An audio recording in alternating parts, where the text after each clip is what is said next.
கண்டுபிடிக்க முடியுமா இல்லை? ஆனாலும் நமக்கு மட்டும்தான் இந்த உலகம் நம்ம நினைச்சுக்கிறோம். அங்கதான் பிரச்சனை ஆரம்பிக்குது.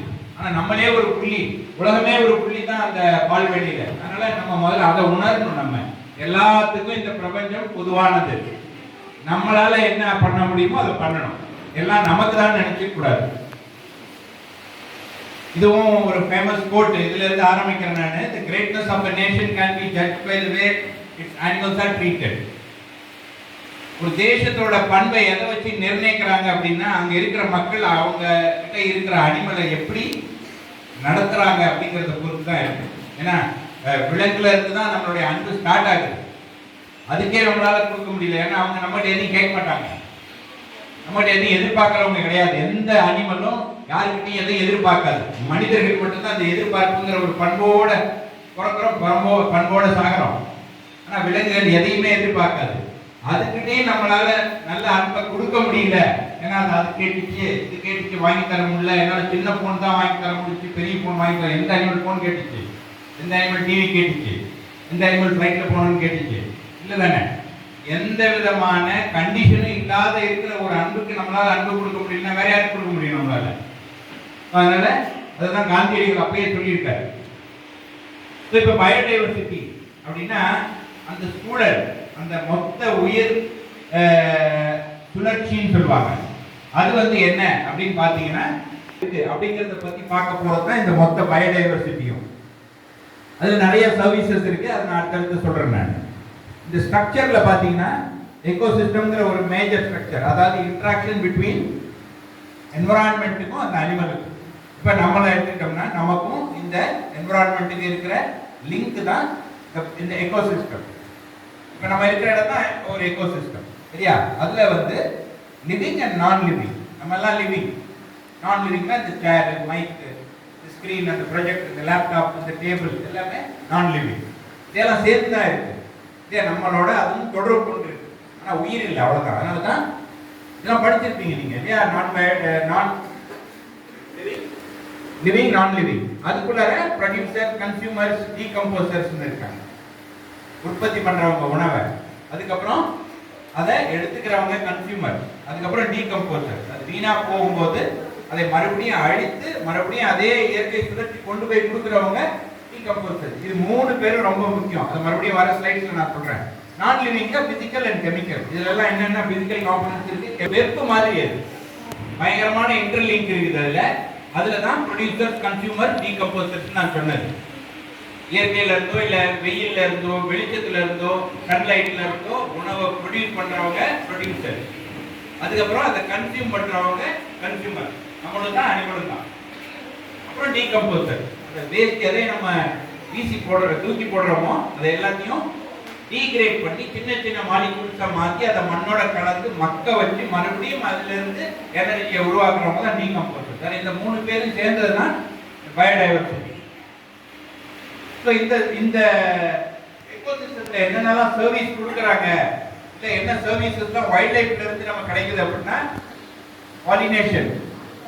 அது ஒரு செடி வச்சிருக்கோம், அதுல இருந்து பூ வருது, பூல இருந்து காயாகி அது மறுபடியும் நமக்கு பலன் கொடுக்குது அப்படின்னா அதுக்கு எல்லாமே இந்த மகரந்த சேர்க்கைன்னு சொல்லுவோம், பாலினேஷன், சரியா?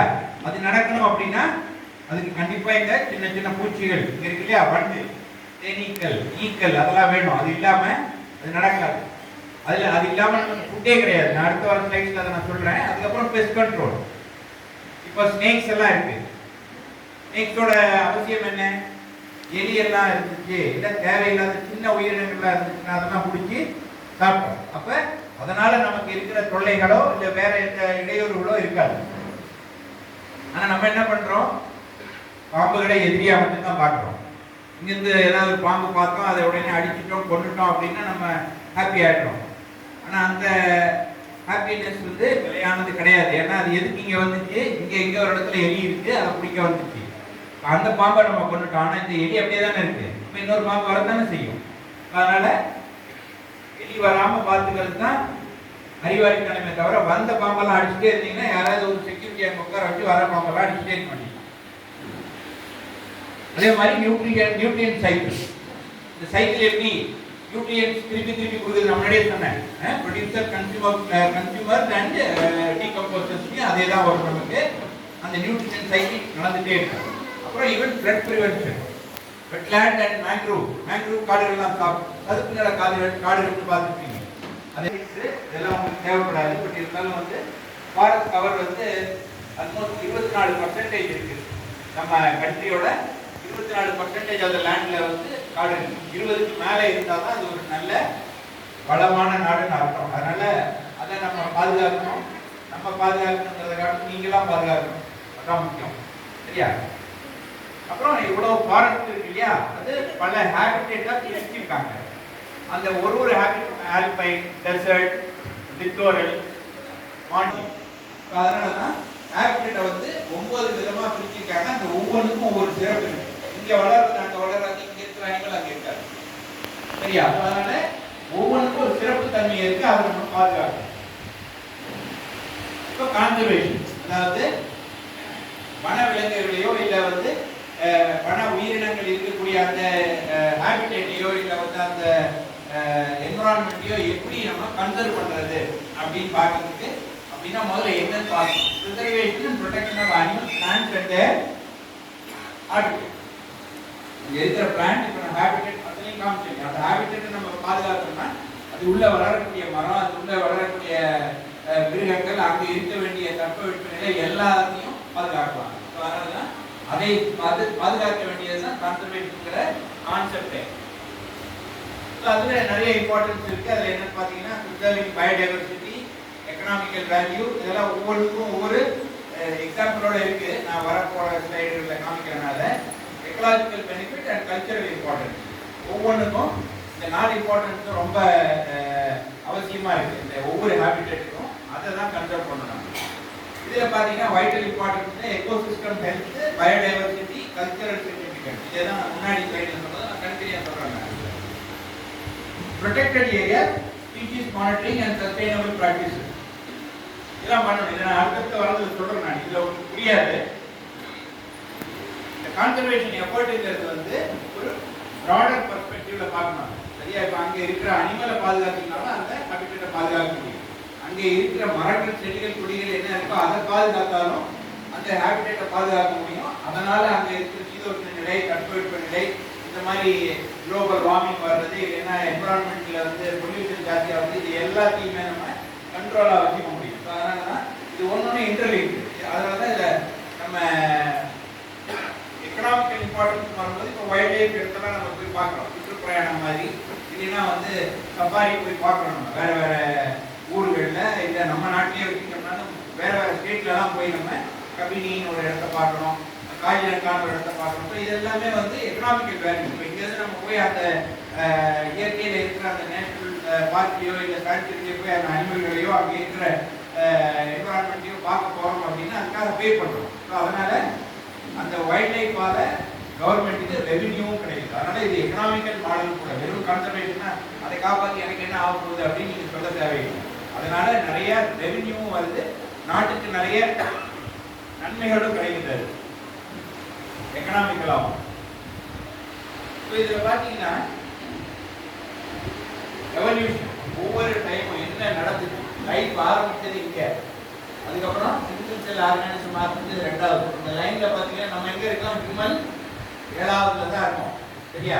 அதனால நமக்கு முன்னாடி நம்ம தான் லாஸ்ட், நமக்கு முன்னாடி வந்தவங்க நிறைய பேர் இருக்காங்க. அதனால இதெல்லாம் காலி பண்ணிட்டு நம்ம தான் கடைசி வரைக்கும் இருக்கணும்னு நினைக்க கூடாது. ஏன்னா நமக்கு முன்னாடி இருந்தே சிங்கிள் செல் ஆர்கானிசம்ல இருந்து எக்ஸ்ப்ளோஷன், இது வெர்டிபிரேட்ஸ் வந்ததுல இருந்து காலனைசேஷன் வந்ததுல இருந்து எல்லாம் நமக்கு முன்னாடி நடந்திருக்கு. அதனால நம்மளுடைய பார்ட் எங்கே இருக்குன்னு பார்த்து நம்ம வரதுக்கு முன்னாடி இருக்கிறவங்களுக்கு நம்ம இடம் கொடுக்கணும்.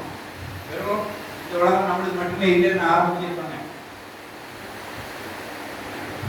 இப்போ இந்த அனிமலால நமக்கு எப்படி பேலன்ஸ் என்விரான்மெண்ட் கிடைக்குது அப்படிங்கிறத பார்க்க போறோம். இல்லை அதுதான் ஃபுட் செயின். நீங்கள் ஃபுட் செயின் ஃபுட் வெப்னு படிச்சிருக்கீங்க இல்லையா?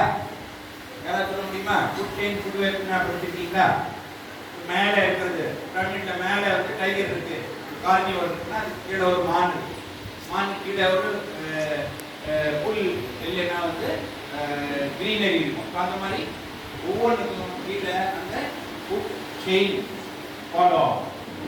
ஒவ்வொரு அனிமலுக்கும் இன்னொரு அனிமல் அதை டேப் பண்ணி அதோட கண்ட்ரோல், அதோட நம்பர்ஸை வந்து மேனேஜ் பண்ணுறது தான் இந்த பிரமிடோட வேலை. ஸோ இந்த செயினில் எப்போ நமக்கு வந்து டிஸ்டர்பன்ஸ் ஆனாலும், இப்போ நான் சொன்ன அதே பாம்பு எலி எக்ஸாம்பிள் தான், நம்ம எலியை சரியாக கண்ட்ரோல் பண்ணல அப்படின்னா பாம்பு வரத்தான் செய்யும். பாம்பை சரியாக கண்ட்ரோல் பண்ணலைன்னா அதை பிடிக்க ஒரு கழுகு இருக்கு அப்படின்னா கழுகு வரும். அதனால இதுதான் சைக்கிள். அது வந்து இயற்கையாகவே வந்து ஒருத்தர் இன்னொருத்தருடைய நம்பரை சரியாக வச்சுக்கிறதுக்கு இயற்கையிலேயே படைக்கப்பட்ட விதி தான் இந்த food chain and food world. இதை எங்கேயுமே தாறுமாறாக நம்ம உபயோகப்படுத்தினோம்னா அதுக்கு உண்டான விளைவுகளையும் அனுபவிக்க போகிறது நம்ம தான். கோவிட் பற்றி எல்லாருக்குமே உங்களுக்கு தெரியும் இல்லையா? இது எல்லாமே ஆந்த்ரோபோஜெனிக்னு சொல்லுவாங்க. நான் அடுத்தடுத்த ஸ்லைடுகளில் சொல்கிறேன். நான் இதை இந்த வைல்ட் லைஃபுக்கும் ஹேபிட்டேட்டுக்கும் என்ன பிரச்சனை, எங்கே என்ன ப்ராப்ளம் நடக்குது அதுக்கு பார்த்தீங்கன்னா இந்த 3 விஷயம் தான் மெயினாக. ஹேபிட்டேட், அது வாழ்கிற இடத்த நம்ம வீணாக்குறது, மரத்தை எல்லாத்தையும் வச்சு பில்டிங் கட்டுறது, குளத்தை எல்லாத்தையும் பிடிச்சி அது மேலே ஒரு அப்பார்ட்மெண்ட்டை கட்டுறது, இதுதான் ஹேபிட்டேட் லாஸ்ன்னு சிம்பிளாக சொல்கிறது. அடுத்தது pollution and climate change. Pollution, வீட்டில் 5 பேர் இருக்காங்க, 6 கார் வச்சுருப்பாங்க, அவசியமா அது பொல்யூஷன் அப்புறம் வரத்தானே செய்யும். 1000 ஃபேக்ட்ரிஸ் எல்லாத்துல இருந்தும் கழிவுகள் வெளியாகுது. அதை ப்ராப்பராக மேனேஜ் பண்ணுறது எடுத்து ஏதாவது ஒரு ரிவரில் விட்டுறோம், இல்லைன்னா ஏரியில் விட்டுறோம், இல்லைன்னா குளத்துல விட்டுறோம். அங்கே இருக்கிற எக்கோசிஸ்டம் வாயிலாது. அங்கே நிறைய மீன் இருக்கு, சின்ன சின்ன ஆமைகள் இருக்கு, நத்தை இருக்கு, சின்ன சின்ன உயிர்கள் நிறைய இருக்கு. கண்ணுக்கு தெரியறதுக்கு தெரியாத அத்தனையும் அஃபெக்ட் ஆகும். அந்த சீவேஜ் வாட்டரோ இல்லை பொல்யூட்டட் வாட்டரோ அங்கே பக்கத்தில் இருக்க ஏதாவது ஒரு வாட்டர் ஹேபிட்டேட் இல்லைன்னா வாட்டர் எக்கோசிஸ்டம், அதான் சொன்னேன். அந்த இடத்துல இருக்கிற அத்தனை உயிர்கள் நீருக்கு உயிர் இல்லை இல்லையா? அதனால உயிர் இருக்கிற பொருள், உயிர் இல்லாத பொருள் எல்லாம் காஞ்சு தான் இருக்கு. அந்த தண்ணியை சாப்பிட்டு தான் மீன் இருக்கு. மீன் மட்டும் இருந்தா போதும், தண்ணி தேவை இல்லையா? 2 பேருமே வேணும் இல்லையா? அது இருக்கிறது. இப்போ அந்த மாதிரி இடத்துல போய் இப்போ நம்ம தண்ணியை போய் நீங்க அங்கே ப்ரொடியூஸ் பண்ணீங்கனாலும் அங்கே இருக்கிற மீன் இறந்து போகும் இல்லையா? ஸோ அதனால இந்த பொல்யூஷன் வந்து அடுத்த பிரச்சனை. அது வந்து இப்போ ஈவன் வந்து நம்ம பப்ளிக் டிரான்ஸ்போர்ட்டை யூஸ் பண்ற வரைக்கும் நீங்க யோசனை பண்ணுங்க. அதனால 5 பேர் இருக்காங்க, பெரிய பணக்காரங்க, 6 ஒரு கார் வச்சிருக்காங்க. 5 பேர் 5 கார்ல போலாமா? தப்பு. ஒரே கார்ல போக முடிஞ்சா போகணும் இல்லையா? ஒரு கார் இருந்தா போதும். பணம் வச்சுட்டு மீதி எல்லாம் பேங்க் போட்டு இல்லையா? 5 காரையும் எடுத்து வைக்க வேண்டாம் இல்லை. நமக்கு வெளியே போன பொல்யூஷனும் ஜாஸ்தி ஆகுது. ஒருத்தருக்கு அவ்வளோ பெரிய கார் தேவையில்லை. ஒன்றா நடந்து போகலாம், இல்லை பப்ளிக் டிரான்ஸ்போர்ட்டில் போகலாம், இல்லை பைக்கில் போகலாம், இல்லை சைக்கிளில் போகலாம் இல்லையா? அப்படி ஒரு ஆப்ஷன் இருக்கும்போது எதுக்கு ஒரு ஆளுக்கு வந்து ஒரு கார், 5 பேர் இருக்கு வீட்டில் 5 கார் அவசியம் இல்லை இல்லையா? அதெல்லாம் நீங்கள் யோசனை பண்ணுங்க சரியா? தேவையில்லாமல் அப்பா அம்மா கிட்ட எனக்கு வண்டி வாங்கி கொடுங்க, கார் வாங்குறதுன்னு சொல்லக்கூடாது சரியா? ஏன்? என்விரான்மெண்ட்டை நல்லா பார்த்துக்க வேண்டியது ரொம்ப பொறுப்பு தானே. நாங்களாம் சீக்கிரமாக போயிடுவோம். நிறைய நாள் யார் இருப்பா? நீங்கள் தானே எடுத்து போறீங்க, நீங்கள் தானே பார்த்துக்கணும் அதை. அதனால pollution plays a very important role. எதுக்கு எல்லாரும் மாஸ்க் போட்டுட்டு தெரிஞ்சாங்க கோவிட் டைம்ல? அது வரைக்கும் யாருக்குமே மாஸ்க் பற்றி தெரியாது. ஹாஸ்பிட்டல் ரிலேட்டட் நர்சஸ் தவிர வேறு யாருக்குமே மாஸ்க்னா என்னன்னு தெரியாது. மாஸ்க் யாரும் போட்டதே கிடையாது. ஆனால் கோவிட் டைம்ல நீங்கள் வரைக்கும் போட்டுருக்கீங்க தானே? அது ஒன்றும் புதிய ரூல் கிடையாது, எல்லாமே இருந்தது தான். இப்படி ஒரு வியாதி வந்துச்சுன்னா அது அப்படிதான் ஸ்ப்ரெட் ஆகும். அதுவும் அகைன் பொல்யூட்டட் பாடியில் இருக்கிற ஃப்ளூயிட்ஸ். இங்கே வியாதி இருக்கிறத அதுக்கு வேற அந்த தண்ணியில கெமிக்கல் கலந்து எல்லாமே ஒன்று தான். அதாவது மீனை சாகடிக்கும் போது இந்த வியாதி நம்மளை சாகடிக்கும். அதான் எக்கோசிஸ்டம் நான் சொன்னேன். புரிஞ்சுச்சு இல்லையா? அதனால பொல்யூஷன் வரதுக்கு நீங்க எந்த விதத்துலையும் காரணமா இருக்கக்கூடாது. அப்புறம் poaching and illegal trade. Poaching and illegal ட்ரேட்னா இல்லீகலா அந்த அனிமலை கொண்டு அதுல இருந்து ஏதாவது பலன் பெறது நமக்கு, அதுக்கும் அவசியமே இல்லை. பாம்பு தோல்ல பெல்ட் நிற்குதுன்னு வாங்கி போடுறது அவசியமா? அது தேவையில்லை. ஏன்னா ஒரு பாம்பை சாகடிச்சு தான் அந்த பெல்ட்டை பண்றாங்க. நீங்க வாங்கினீங்கன்னா ஒருத்தர் செய்வானா? பண்ணக்கூடாது இல்லையா? அப்ப அந்த பாம்பை நீங்க காப்பாற்றணும்னா நான் என்ன பண்றது? எனக்கு பாம்பு சம்மந்தமே இல்லையா சார், நான் எப்படி சார் பாம்பை காப்பாற்ற முடியும்னா நீங்க பெல்ட் வாங்காம இருந்தீங்கன்னா அந்த பாம்பு சாகாம இருக்கும் இல்லையா? அதே மாதிரி crocodile தெரிஞ்சா முதலை வெட்டி அந்த தோல்ல இருந்து லேடிஸ் பேக்ஸ் பண்றாங்க. அதை எப்போ வாங்காம இருக்கீங்களோ அப்போதானே முதல்ல சாகாம இருக்கும். அதை வாங்கலாமா? வாங்கிக்கலாம். இதெல்லாம் தான் ரெஸ்பான்சிபிளா கான்சர்வேஷன் நம்ம இப்ப பேசுனது. எப்படி வைல்டில் இருக்கிற அனிமலை நான் எப்படி சார் காப்பாற்றுறது? நான் வந்து இங்கே ஸ்கூல்ல எல்லாம் படிச்சுட்டு இருக்கேன் அப்படின்னா கேன் டு எப்படின்னு சொன்னாதான் சரியா. அந்த மாதிரி ஒவ்வொரு பொருளும் பின்னாடி இருக்கிற பேக்ரவுண்ட் என்னன்னு பார்க்கணும். எங்க இருந்து வருது, அது எப்படி வருது, எவ்வளோ அது பொல்யூஷனை காஸ் பண்ணுது. இப்போதான் எல்லாரும் ஸ்மார்ட் ஃபோன் வச்சுருக்கீங்க இல்லையா, எல்லாருக்கும் கூகுள் பார்க்க தெரியும் இல்லையா, எவ்ரி இன்ஃபர்மேஷன் இஸ் அவைலபிள் சரியா. அதில் பார்க்கணும் இந்த கிளாத், இந்த மெட்டீரியல், இல்லை இந்த பிளாஸ்டிக், இல்லை இந்த கேம், இல்லை இந்த போன், எனி மெட்டீரியல் நீங்கள் அதில் பார்த்தீங்கன்னா அதோட பேக்ரவுண்ட் இன்ஃபர்மேஷன் இருக்கும். இது வந்து ஒரு ரொம்ப மிக அரிய ஒரு கவலையை கொண்டு அதுலேருந்து எடுக்கிற ஒரு பேஸ்ட்ல இருந்து இந்த பேரண்ட் எப்படி பண்ணுறாங்கன்னா வாங்கக்கூடாது. பேரண்ட் படிக்கணும் நம்ம இல்லையா. அப்படி ஒன்று இருந்துச்சுன்னா அது தப்பு தானே. நம்ம அழகாக இருக்கிறதுக்காக ஏதோ ஒரு ப்ராடக்ட் பண்ணணுமா, அது இல்லாமே பண்ணலாமே. நிறைய நேச்சுரல் ஐட்டம்ஸ் இருக்கு, கடல மாவு கூட போட்டு அழகாகும் இல்லையா. அது மாதிரி என்ன ஆல்டர்னேட்டிவ் இருக்கோ அதை எடுத்துக்கணும். அதனால அந்த மாதிரி நிறைய cosmetics packs, especially ladies use பண்ணுற க்ரீம்ஸ்ல நிறைய அனிமல்கள் இருக்கு. அது என்னன்னு பார்த்துட்டு அந்த மாதிரி இல்லாத பொருளாக யூஸ் பண்ணுங்க. அப்போ நமக்கு சம்பந்தமே இல்லாத ஒரு உயிருக்கு வந்து நீங்க ஹெல்ப் பண்ணுவீங்க. அதில் எந்த விதமான தப்பும் கிடையாது. இனிமே ப்ராடக்ட் பண்ணியாச்சு சார், இனிமே நான் போடாமல் இருக்கனால தான் கவலை தாகாமல் இருக்கும் போதுன்னு கேட்கக்கூடாது. நீங்கள் யூஸ் பண்ணாமல் இருக்கீங்கன்னா அவங்க பண்ணாமல் இருப்பாங்க அந்த பொருளை. அதுதான் சப்ளை டிமாண்ட் தியரின்னு சொல்லுவாங்க. நீங்கள் வாங்கிட்டே இருந்தீங்கன்னா ஒருத்தர் செஞ்சுட்டே இருப்பார். அதனால நம்ம சப்ளையை கட் பண்ணணும்னா டிமாண்டை கிரியேட் பண்ணக்கூடாது. எனக்கு வேண்டாம், வாங்கக்கூடாது. அது போய் நீங்கள் மூவ்மெண்ட்டாக கிரியேட் பண்ணணும்னு அவசியம் இல்லை. அதுக்காக ஃபேஸ்புக் கிரியேட் பண்ணி உங்கள் ஃப்ரெண்ட்ஸ் எல்லாம் கூப்பிடணும்னு அவசியம் இல்லை. பர்சனலி நீங்கள் செய்ய மாட்டேன், நான் எனக்கு வேண்டாம் அப்படின்னு முடிவு பண்ணால் மட்டும் போதும். நீங்கள் அதுக்காக எந்த மூவ்மெண்ட்டையும் கிரியேட் பண்ண தேவை. பண்ணினீங்கன்னா ஷோ குட். ஆனால் அதில் நிறைய ஒப்பீனியன்ஸ் டிஃபர் ஆகும். நிறைய பேர் கன்ஃபியூஸ் பண்ணுவாங்க. அவங்க அது தேவையில்லை. இதெல்லாம் உங்களுடைய பர்சனல் டெசிஷன். எனக்கு வந்து இந்த ஷாம்பு தேவையில்லைன்னா தேவையில்லை. Hundreds of other good shampoos available. இல்லைன்னா நிறைய நேச்சுரல் ப்ராடக்ட்ஸ் இருக்கு, அதை கூட யூஸ் பண்ணலாமே. அதனால இதெல்லாம் நீங்கள் தான் முடிவு